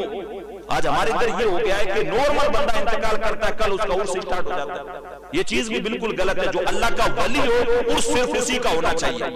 ایسا نہیں ہے کہ زندگی میں کبھی نمازیں نہیں پڑھی، ایسی زندگی گزاری اور اگلے سال سے ان کا عرس اسٹارٹ ہو گیا. عرس اللہ کا جو ولی ہو واقعی میں الذین آمنوا وکانوا یتقون، جس کی شان اللہ نے یہ بیان کی جن کا ایمان پرلے درجے کا ہو اور جو سب سے زیادہ اللہ سے ڈرنے والے ہوں. دو نشانیاں جن کے اندر یہ ہوں وہ اولیاء اللہ ہیں، اور ان کا معاملہ یہ ہے کہ اگر کوئی ایسا بندہ ہو تو ہاں اس کا پھر آپ عرس کریں تو ایک الگ چیز ہے. ورنہ اگر آپ بزنس کے لیے کوئی انتقال کیا، اب ایسے ہزاروں پیر صاحب ہیں جو بیچارے سیدھے سادے نارمل ہیں، اگر وہ انتقال کر گئے تو ہر کسی کا تو عرس نہیں کیا جائے گا. جو اعلیٰ درجے کا ہوگا، جو ولی ہوگا، جو مقام پہ پہنچا ہوا ہوگا، جو معرفت کے مقام پہ پہنچا ہوا ہوگا، وہ صرف اسی کا ہوگا. وہ چیز ہمیں سمجھنے کی ضرورت ہے. اور پھر مسائل یہ ہے کہ کسی بھی چیز کو اٹھا کے کسی کے ساتھ کمپیر کر دو. سیدہ مریم سلام اللہ علیہا کا جو ہے وہ حجرہ کا جس میں وہ عبادت کر رہی ہیں، اور جہاں پہ اللہ تبارک و تعالیٰ کے جو پیغمبر ہیں حضرت زکریا علیہ السلام، جن کو جو ہے سب لوگوں کے جو ہے وہ قرآن نازل کرنے کے بعد، یہ آپ قرآن مجید جب آپ پڑھیں گے، بس تھوڑی سی چیز میں آپ کا وقت لے رہا ہوں، ایک سمپل چیز آپ کو سمجھا رہا ہوں. اللہ تبارک و تعالیٰ سورہ آل عمران میں ارشاد فرماتا ہے اذ قالت عمران رب انی نذرت لک ما فی بطنی محررا فتقبل منی انک انت السمیع العلیم. یہ حضرت حنہ سلام اللہ علیہا ہیں. ان کو جب پیٹ کے اندر عمل ہوا تو انہوں نے اللہ تبارک و تعالیٰ کی بارگاہ میں منت مانی کہ مالک میں تیری بارگاہ میں منت مانتی ہوں جو بھی میرے پیٹ میں ہے، ٹھیک ہے، تو اس کو جب وہ پیدا ہو جائے گا تو میں کیا کروں گی، تیرا گھر بیت المقدس جو قبلہ اول تھا جس کی طرف مسلمان پہلے منہ کر کے نماز پڑھتے تھے، جو فلسطین آج اس کی آزادی کے لیے لڑ رہا ہے، تو میں اس کے گھر کی خدمت کے لیے میں اس کو وقف کر دوں گا. یہ انہوں نے منت مانی، اور تو دعا کو سننے والا اور جاننے والا ہے. فلما وضعتها قال رب انی وضعتها انثى والله اعلم بما وضعت وليس الذكر كالانثى وانی سميتها مریم وانی اعيذها بك وذريتها من الشيطان الرجيم. لیکن پھر معاملہ یہ ہوا کہ جب انہوں نے جنم دیا تو وہ لڑکا نہیں تھا بلکہ وہ لڑکی ہوئی. تو حضرت حنہ سلام اللہ علیہ نے پھر عرض کیا کہ مالک میں نے تو تمنا یہ کی تھی کہ لڑکا ہوگا تو اس کو میں بیت المقدس کی خدمت میں دوں گی، یہاں پہ تو لڑکی ہو گئی ہے. تو اللہ تبارک و تعالیٰ نے جو ہے ارشاد فرمایا کہ جیسی یہ لڑکی ہے ویسے تو لڑکے بھی نہیں ہوتے، یعنی اتنی جو ہے وہ بابرکت لڑکی ہے. اور پھر آگے ارشاد فرمایا سیدہ جو ہے وہ حنہ سلام اللہ علیہ نے اس کا نام رکھا مریم. اور پھر جو ہے وہ شیطان سے اس کی پناہ کے لیے اللہ تبارک و تعالیٰ سے دعا بھی کی. پھر اللہ تبارک و تعالیٰ نے اس کو قبول کیا، فتقبلها ربها بقبول حسن وانبتها نباتا حسنا وكفلها زكريا كلما دخل عليها زكريا المحراب وجد عندها رزقا. اب معاملہ یہ ہوا کہ اللہ نے اس رب نے اچھی طریقے سے قبول کیا اور پھر اسے اچھا پروان چڑھایا. اور پھر معاملہ یہ ہوا کہ جب ان کی عمر ہو گئی کہ اب بیت المقدس کی خدمت کے لیے ان کو سپرد کیا جائے، تو اب معاملہ یہ ہوا کہ جوان بچی ہے، اس کو اکیلے وہاں پہ کیسے چھوڑا جائے؟ بڑے خاندان کی بیٹی تھی، نیک خاندان کی بیٹی تھی. جب لوگوں کو پتہ لگا تو لوگوں میں ہوڑ لگی، وہ کہہ رہا ہے ہم اس کی خدمت کے لیے رہ جائیں گے، ہم اس کی خدمت کے لیے رہ جائیں گے. تو حضرت زکریا علیہ السلام نے کہا اس کی جو ہے کفالت میں اپنے ذمہ لے لیتا ہوں، میں ان کی نگہبانی کروں گا. وہ عمر دراز تھے. اب لوگوں میں جب بحث بازی ہوئی، جب معاملہ بات طول پکڑنے لگی، تو لوگوں نے کہا ایسا کرتے نام لکھ لیتے، قرعہ اندازی کر لیتے، جس کا نام نکل جائے گا وہ ان کی کفالت کرے گا، ان کی نگہبانی کرے گا. تو قرعہ جو ہے وہ نام جو ہے وہ حضرت زکریا علیہ السلام کا، یہ اللہ کے پیغمبر، ان کے نام کا نکل آیا. اب یہ عمر دراز تھے، اب یہ ایک حجرے کے اندر، اور یہ حجرہ کون سا؟ بیت المقدس کے ارد گرد 300 کمرے بنے ہوئے تھے جس میں لوگ عبادت کیا کرتے تھے. اور یہ بیت المقدس کو نارمل جگہ نہیں ہے، یہ ارض الانبیاء ہے جس میں ہزاروں انبیاء کرام تشریف لائے ہیں. جس جگہ کے اوپر ہزاروں انبیاء کرام، اب وہ اتنی بابرکت جگہ، اب وہاں پہ وہ حجرے میں عبادت کرنے لگ گئی. حضرت زکریا علیہ السلام کیا کرتے؟ ان کی دیکھ بھال کرتے، ان کو کچھ چیزیں پہنچا دیتے. جب کہیں جانا ہوتا باہر سے تالا لگاتے، چلے جاتے، پھر آتے واپس کھول دیتے.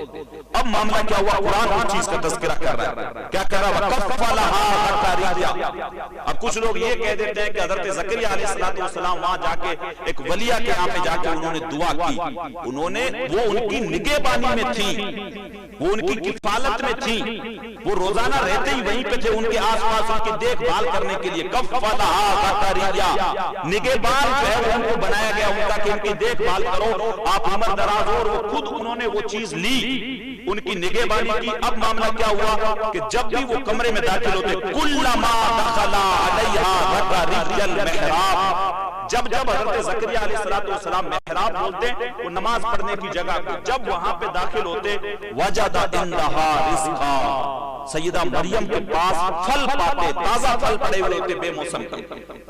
تو حضرت زکریا علیہ السلام نے سیدہ مریم سے کہا، قال یا مریم انا لکی ھذا، کہ مریم تمہارے پاس پھل کہاں سے آئے؟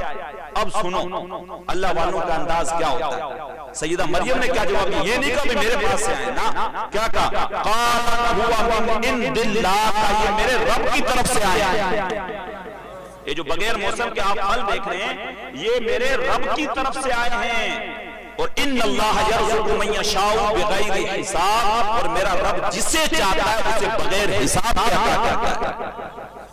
اور وہ جگہ کون سی ہے؟ اب وہ سیدہ مریم کا اتنا متبرک حجرہ، بابرکت مصلی، اور اس کو ہم لوگ چاہے کسی بھی یہاں کے نارمل کوئی بندہ 2 دن بیٹھا ہو، یا چاہے 50 دن بھی کوئی اللہ کا ولی بیٹھ گیا ہو، اس چلے کو، سیدہ مریم کے اس حجرے کو کسی بھی صورت میں کمپیئر نہیں کیا جا سکتا. کیونکہ یہ جو حجرہ مریم ہے یہ قرآن سے ثابت ہے، اور سیدہ مریم بھی کوئی نارمل جو ہے وہ اللہ کی بندی نہیں ہے، یہ ایک پیغمبر کی والدہ ہے. اور والدہ بھی ایسی کہ جنہوں نے سیدہ عیسیٰ کو جنم دیا اللہ کے حکم سے، بغیر باپ کے سیدنا عیسیٰ علیہ السلام پیدا ہوئے ہیں. اور بیٹی بھی کہاں ہے؟ اللہ کا گھر بیت المقدس سب سے عظیم جگہ، اس کے پاس حجرہ بنا ہوا ان کا. تو اس حجرے کو اٹھا کے کسی بھی یہاں کے چلے سے کمپیر کرنا اور اس کی برابری کرنا کہ وہ جو ہے جس طریقے سے چلہ ایسے، تو یہ کوئی صورت نہیں ہے. اور دوسری بات، حضرت زکریا علیہ السلام وہاں پہ نگہبان ہے، وہ وہاں پہ جو ہے آ کے دعا کرنے کے لیے نہیں آئے، بلکہ ان کی ڈیوٹی تھی کہ وہ وہاں پہ حاضری دینے، دیکھ بھال کرنے کے لیے وہاں پہ آتے تھے. دیکھ بھال کرنے کے لیے وہاں پہ آئے، بے موسم پھل انہوں نے دیکھے. سیدہ مریم سے پوچھا یہ کہاں سے آئے؟ کہا یہ اللہ کے پاس سے آئے. اللہ کے پاس ہے، اور میرا رب جسے چاہتا ہے بغیر حساب کے دیتا ہے. حضرت زکریا علیہ السلام کا معاملہ یہ تھا کہ ان کی بیوی کی عمر بھی زیادہ ہو چکی تھی، ان کی عمر بھی زیادہ ہو چکی تھی، ان کو کوئی اولاد نہیں تھی. انہوں نے جب دیکھا کہ سیدہ مریم کو میرے رب نے بغیر موسم کے پھل عطا کیے، تو وہ وہی کھڑے ہوئے مصلی مریم پہ، اور کھڑے کھڑے انہوں نے ہاتھ اٹھا کے اللہ کی بارگاہ میں دعا کی. اللہ کی بارگاہ. اس سے ایک چیز یہ بھی ثابت ہوتی ہے کہ اگر آپ کوئی متبرک مقام ہے، اگر آپ وہاں پہ جاتے ہیں تو وہاں پہ جانے کے بعد بھی آپ وہاں پہ کھڑے ہو کے اللہ کی بارگاہ میں دعا کریں. سیدنا زکریا علیہ السلام نے کیا دعا کی؟ دعا کی ہنالک دعا زکریا ربہ، وہی کھڑے ہوئے زکریا علیہ السلام نے اللہ کی بارگاہ میں دعا کی. قال رب هب لي من لدنك ذرية طيبة انك سميع الدعاء، کہ مالک مجھے بھی صاف ستھری اولاد نصیب کر دے، تو دعا کو قبول کرنے والا ہے. اپنے پاس سے مجھے صاف ستھری اولاد نصیب کر دے، تو دعا کو قبول کرنے والا ہے، سننے والا ہے. ابھی وہیں پہ کھڑے تھے. اللہ قرآن میں کیا ارشاد فرماتا ہے؟ فنادته الملائکۃ وهو قائم یصلی فی المحراب. ابھی وہ مصلی گاہ پہ کھڑے نماز پڑھ رہے تھے کہ فرشتوں نے انہیں آگے کیا کہا؟ فرشتوں نے جو ہے ان اللہ یبشرک بیحییٰ مصدقا بکلمۃ من اللہ وسیدا وحصورا ونبیا من الصالحین. ابھی وہاں پہ کھڑے ہو کے نماز پڑھ رہے تھے کہ فرشتوں نے آ کے بشارت دی کہ اللہ کی طرف سے اللہ تمہیں یحییٰ علیہ السلام کی بشارت دیتا ہے. وہاں پہ کھڑے ہو کے اللہ تبارک و تعالیٰ سے دعا کی کہ مالک جس طریقے سے بغیر موسم کے سیدہ مریم کو تو پھل نصیب کر سکتا ہے، مجھے بھی تو اولاد نصیب کر دے. ابھی کھڑے ہوئے وہاں پہ نماز پڑھ رہے تھے کہ فرشتوں نے آ کے بشارت دی کہ اللہ کی طرف سے تمہیں یحییٰ علیہ السلام کی بشارت دی جاتی ہے. اس طریقے سے مثال دیا جائے جیسے حضرت یوسف علیہ السلام کا کرتا جو انہوں نے نکال کے دیا، اذهبوا بقمیصی ھذا، یہ میری قمیص لے جاؤ، میرے والد کی جو ہے وہ آنکھوں کی بینائی چلی گئی، وہ بھی اللہ کے پیغمبر ہے، کہا یہ لے جاؤ. لے جا کے انہوں نے آنکھوں پہ رکھی تو روشنی آ گئی. تو اب حضرت یوسف علیہ السلام کی جو قمیص ہے ہمیں زیب نہیں دیتا کہ ہم کسی بھی اللہ کے ولی کی قمیص کو اس کے ساتھ کمپیئر کریں. کوئی کتنا بھی بڑا ولی ہو، اس کی قمیص حضرت یوسف علیہ السلام کی قمیص کے برابر نہیں ہو سکتی. ان کا مقام اور ان کا مرتبہ اعلیٰ ہے، وہ اللہ کے پیغمبر ہیں. اسی طریقے سے سیدہ مریم کا جو حجرہ گاہ ہے، جو ان کا مصلی ہے، اس کو کسی بھی چلے کے ساتھ کسی بھی صورت میں کمپیئر نہیں کیا جا سکتا. وہ بیت المقدس کے ارد گرد بنا ہوا ہے. سبحان الذی اسریٰ بعبدہ لیلا من المسجد الحرام الی المسجد الاقصی الذی بارکنا حولہ. پاک وہ ذات جو اپنے محبوب کو راتوں رات مسجد حرام سے مسجد اقصی لے گئی. مسجد اقصی کون سی؟ بارکنا حولہ، جس کے ارد گرد اللہ نے برکتیں رکھی ہیں. اور یہاں پہ اگر ہمارا کچھ ہو تو اس کی کوئی گارنٹی نہیں ہے کہ اس پہ برکتیں ہیں یا نہیں ہیں، لیکن وہاں پہ تو اللہ خود ارشاد فرما رہا ہے اس کے ارد گرد اللہ نے برکتیں رکھی ہیں. ہزاروں انبیاء کرام آئے ہیں. اور اسی طریقے سے جو ہے وہ دوسری چیزیں، اسی لیے ہم لوگ صحیح ذہن رکھیں. اور میں علماء سے گزارش کروں گا کھلے لفظوں کے اندر آپ جہاں پہ بھی جائیں یہ چیز کلیئرٹی کے ساتھ لوگوں کو بتائیں اور دین کا صحیح سبق لوگوں کو دیں کہ جہاں پہ کوئی بندہ دفن نہیں ہے، چاہے کسی نے کیسی بھی قبر بنا رکھی ہے، کسی بھی مسلمان کے لیے کسی بھی صورت میں وہاں پہ جانا، چندہ دینا، وہاں پہ حاضری لگانا، کچھ بھی کرنا بالکل حرام ہے اور جہنم میں لے جانے والا کام. سمپل چیز ہے. سوشل میڈیا پہ بھی جو نوجوان سن رہے ہیں اپنے ذہنوں کو صاف کریں، کسی بھی تشویش میں نہ پڑیں، کسی کے بھی چکروں میں بہکاوے میں نہ آئے. کوئی صورت نہیں ہے کہ کسی کی ایسے قبر بنی ہوئی اور کوئی بندہ دفن نہ ہو. کوئی بھی مائی کا لال کتنا بھی بڑا فن خواہ ہو اس جگہ پہ جانے کو جائز نہیں کہہ سکتا. کوئی صورت نہیں ہے، وہاں پہ جانا حرام ہے، حرام ہے، حرام ہے اور جہنم میں لے جانے والا کام ہے. ان چیزوں سے بچیں اور اپنے ایمان کی حفاظت کریں، اپنا تعلق مسجدوں کے ساتھ مضبوط کریں، اپنے معاملات کو مسجدوں کے ساتھ جوڑیں. اور کوئی کیا کہتا ہے، میں تو ہمیشہ فکر نہیں کرتا ہوں کوئی کیا کہتا ہے، کوئی کیا سوچتا ہے. لوگ باتیں کرتے ہیں، جیسے میں نے آپ کو شروع میں کہا، کوئی کہہ رہا اذان پڑھایا ہے، کوئی کہہ رہا فلائٹ میں جایا ہے، کوئی کہہ رہا کیا کر رہا ہے. تو جو کہتے رہتے ہیں لوگ کبھی بھی نہیں ہوتا. میں ہمیشہ کہتا ہوں، مثال دیتا ہوں حضرت کہ جس طریقے سے آپ ایک بار تکری لیں اور مینڈک جو ہے نا مینڈک 20-30 اکٹھے کریں اور ان کو ایک پلڑے میں ڈالیں اور ادھر جو ہے وہ آپ وہ وزن ڈالیں، کوئی جو ہے پاٹ وغیرہ ڈالیں، آپ دیکھیں گا جتنا بھی ہو. آپ جس طریقے سے زندہ مینڈکوں کو تول نہیں سکتے، اس طریقے سے سارے لوگوں کو آپ کبھی بھی خوش نہیں رکھ سکتے. آپ ان کو تولیں گے 4-5 خدک کریں گے، خدک جائیں گے، جیسے ہی آپ ان کو واپس لائیں گے 4-5 اور نکل جائیں گے. تو کبھی بھی آپ سے راضی نہیں ہوں گے. اور جو تکلیف ان کو ہوگی جو غلط کاموں میں ملوث ہیں. باقی جو سمجھدار لوگ ہیں ان کو یہ چیز بالکل سمجھ آ گئی ہے کہ جہاں پہ کوئی بندہ دفن نہیں ہے وہاں پہ کسی بھی صورت میں ہمارے لیے جانا جائز نہیں ہے. وہ قبر کسی بھی صورت میں ہو ہی نہیں سکتی ہے. یہ چیز ہم لوگ بالکل خیال رکھیں. میں خواتین سے بھی گزارش کروں گا پردے نمازوں کا اہتمام کریں اور جو ہے وہ اپنے کریں اور جو جتنی بھی غلط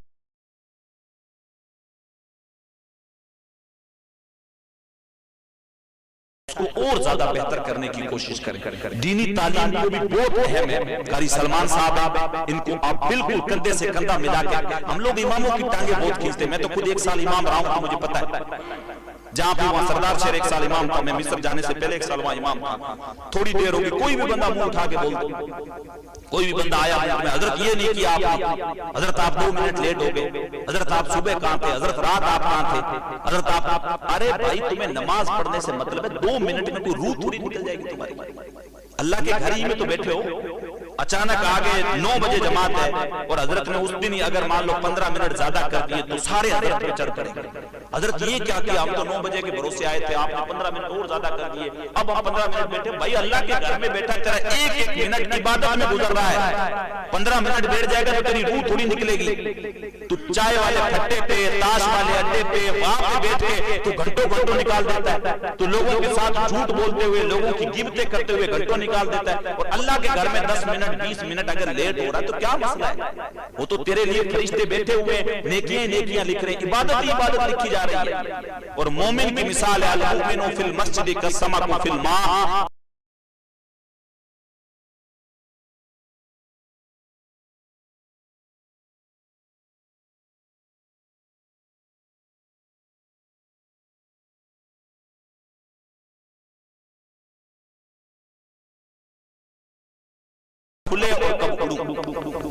اسی لیے ہم اپنے معاملات درست کریں.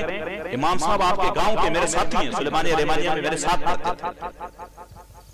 آپ ان کا بالکل ہر معاملے میں ساتھ ہیں, جو بھی چیز کہہ رہے ہیں پڑھے لکھے گائیڈ کرتے ہیں. مدرسے میں یہ چاہیے, مسجد میں یہ چاہیے, یہ کام کرنا. بولا حضرت آپ تو بولے بس کام کریں, اچھا گاؤں کے اندر دین کا کام ہونا چاہیے. جو کہیں گے پیسوں کی ضرورت ہے, ساتھ کی ضرورت ہے, وقت کی ضرورت ہے, ہم آپ کے ساتھ کندھے سے کندھا ملا کے کھڑے. چاہے قاری سردار علی صاحب ہو, چاہے قاری فیض صاحب ہو, دیگر جو بھی ہو جو دین کا کام کر رہے ہیں, ہم ان کا ہاتھ پکڑیں اور ان کو آگے بڑھائیں, نہ کہ ان کی ٹانگیں پکڑیں اور ان کو نیچے کھینچیں. یہ کام بالکل نہ کریں. ہاتھ پکڑیں, اوپر لے کے آئیں اور ان کا کندھے سے کندھا ملائیں, ان کا ساتھ دیں اور ان کو آگے بڑھائیں. امام ہیں ان کو عزت دیں, کیونکہ ان کے پیچھے کھڑے ہو کے ہم لوگ نماز پڑھتے ہیں. اگر دل میں تھوڑی بہت بھی کوئی چیز ہے نا, ذرہ برابر بھی نہ یار اتنا چیز ٹھیک ہو نہیں یار, عطا میں کو نہیں یار, عطا ہی کر دے, اگر تو پھر پیچھے نماز پڑھ رہے ہیں تو پھر نماز کہاں ہوگا؟ امام کا مطلب ہے اس کے پیچھے, اس کی وجہ سے آپ کی نماز ہو رہی ہے. اور اسی کے ہم لوگ پھر اگر وہ جو ہے وہ برائی کر رہے ہوتے ہیں تو وہ چیز بہتر نہیں. میں یہ نہیں کہہ رہا ہوں کہ آپ برائی کر رہے ہیں, میں ایک کامن جنرل بات کر رہا ہوں کہ ہمیں یہ چیز کسی بھی صورت میں ہر جگہ پہ ماحول ہے ایسے نہیں کرنی. میں ان چیزوں سے خود گزر چکا ہوں. میں آپ کو بتایا 1 سال, اب مجھے بہت لوگ جو کہتے ہیں حضرت کہیں امام رہ جاؤ بڑی مسجد میں, بہت سارے لوگ کہتے ہیں. میں صاف منع کر دیتا ہوں, نہیں بھائی امام نہیں رہے, کیونکہ ہم لوگوں نے حالات ایسے بنا رکھے. آپ کو شکر ادا کرنا چاہیے, آپ کے گاؤں کا بچہ آپ کے یہاں پہ امام ہے, وقت دے رہا ہے. امام کو امام کی حیثیت دیں. امام کو ایسا نہیں کہ ہم نے داڑھی کے اوپر کوئی بندہ رکھا ہوگا, نوکر رکھا, بالکل نہیں. آپ کے سروں کا تاج ہونا چاہیے, آپ کی عزت اور آپ کی شان ہونا چاہیے. عزت دیں اس کو, ہر مقام پہ عزت دیں, ہر اعتبار سے اس کو عزت دیں اور ان سے مشورے دیں, اور جو دین کا کام وہ بہتر کہیں ان میں ساتھ دیں. حضرت بس آپ کو کام کرو, جس چیز کی ضرورت ہو آپ ہمیں کہہ دینا, ہم لوگ حاضر ہیں.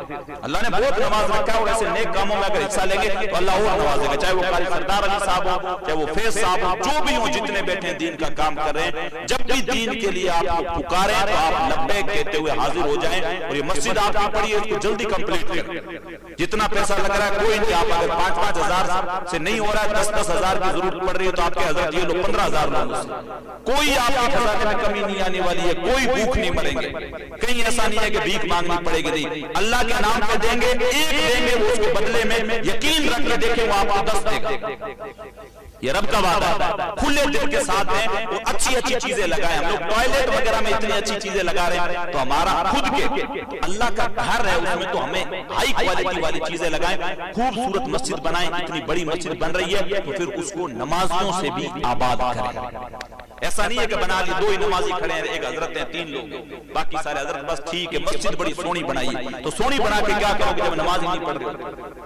مسجد کی رونق لائٹوں سے, ڈیکوریشن سے نہیں ہے, اس کی نمازیوں اس کو سجدوں سے آباد کریں، اور جہاں پہ سجدے کریں گے وہ جگہ کا قیامت کے دن گواہی دے گی، مالک تیرے بندوں نے یہاں پہ سجدے کیے تھے، ہم اس چیز کے گواہ ہیں، اور بالکل جو ہے ہم اس چیز کی زمین بھی گواہی دے گی ایک چیز کی، تو ہماری بخشش کا ذریعہ بھی ہے۔ باتیں بہت ساری ہے کہنے کے لیے، اور گھروں کے اندر ماحول بہتر کریں، عورتوں کو نماز پڑھنے کا حکم دیں، ہر ایک گھر کا مکھیا جو اس کے ماتحت چاہے عورت ہے، یعنی بیوی ہے، چاہے بیٹی ہے، چاہے بہن ہے، چاہے ماں ہے، سارے اس کے ماتحت آتے ہیں۔ کل قیامت کے دن ان کے تعلق سے اس مکھیے سے پوچھا جائے گا ان کے جو معاملات تھے تیری نظر میں تھے، تو نے کیا کیا اس کو دین کا حکم دیا اور کون کون سی برائیوں سے روکا۔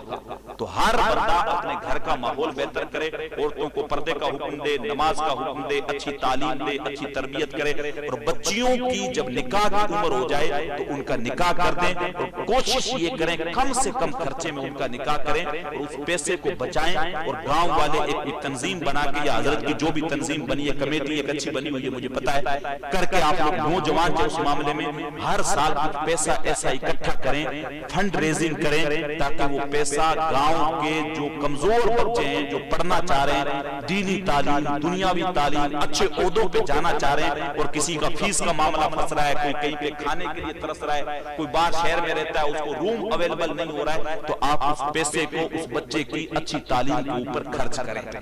تو وہ بچہ جب پڑھ کے آئے گا تو گاؤں کا نام روشن کرے گا، اور اس کے دیکھا دیکھی آگے بہت سارے معاملات ہوں گے۔ ورنہ ہم لوگ ناچ گانے والوں پہ لاکھوں لاکھ اڑا دیتے ہیں، شادی پہ اڑا دیتے ہیں، ہلدی پہ اڑا دے رہے ہیں، فضول خرچی نہ کریں، اس پیسے کو بچائیں، اس پیسے کو بچا کے اپنے بچوں کے مستقبل پہ، ان کی ایجوکیشن پہ، اچھے فیوچر پہ لگائیں، تاکہ ہماری نسل بہتر ہو سکے۔